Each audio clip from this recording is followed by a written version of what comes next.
బాధలో ఉన్నదప్పుడు దేవుని స్తుతించగలుగుతున్నారా?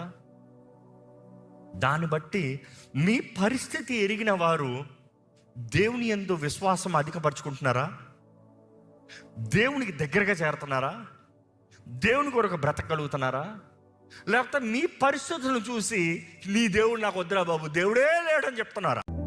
Do not be anxious of anything.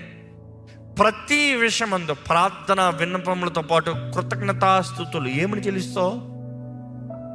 పౌలు చెరసాలలో ఉన్నాడు అంటే, లేకపోతే బంధకాలలో ఉన్నాడు, థ్యాంక్ యూ జీసస్ ప్రార్థన చేయగలుగుతా? Because it takes faith. తెచ్చుకోవాలి. దేవుడు ఆయన తోడున్నాడు, దేవుడు నా తోడు ఉంటాడు, దేవుడి కొరకు నేను నిలబడతా. ఎన్ని కష్టాలు వచ్చినా ఆ వ్యక్తి నిలబడ్డాడు కాబట్టి నేను నిలబడతా. అలాంటి పోరాటంలోనే వ్యక్తి అలాగ బ్రతకగలిగితే ఇంకా నేను ఎలా బ్రతకాలి? మీ జీవితాలను చూసుకుని వారు ధైర్యం తెచ్చుకోవాలి. కొర ప్రాణంతో విడిచిపెడతారు మనుషుల్ని, తేలుకుంటే చాలా కష్టం.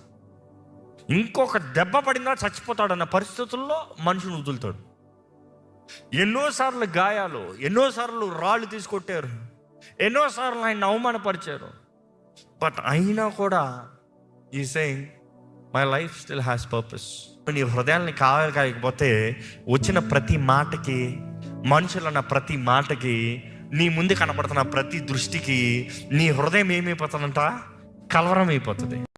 మన హృదయాల్ని కాపాడుతాడు.